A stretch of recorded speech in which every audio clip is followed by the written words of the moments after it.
Now, climate change protesters are continuing to blockade the headquarters of the airport's operator BAA close to Heathrow Airport. And protests have now spread to other parts of the country, with arrests at BP's headquarters in central London, where demonstrators have glued themselves to the railings there. Well, let's head to Heathrow and our correspondent Janat Jalil.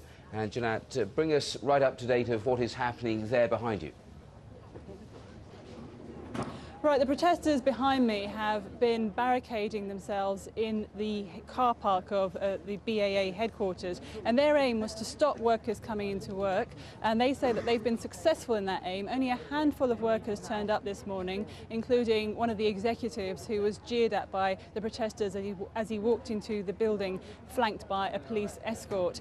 And the protesters say that they feel their campaign has been so successful that they're going to extend it by a few hours. Now, it had been due to wrap up at midday today. This was part of a 24-hour direct action which started from midday yesterday and was due to finish at midday today, and they're now saying that they're going to continue to at least 3 p.m, possibly longer, because they want to disrupt a full working day here at the BAA headquarters.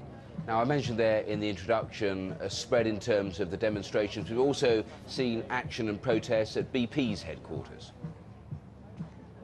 That's right, there have been sympathy protests across the country. There's also been a small protest outside the Sizewell nuclear reactor and at the BP headquarters in central London. The protesters there are saying that BP supplies a large part of the fuel that's used here at Heathrow Airport, and the protesters have chained or superglued themselves to the entrance of the building, and they've poured dye on themselves, which looks like blood, and they're making the point that climate change is a serious issue, that the activities of the aviation industry are bringing about global warming.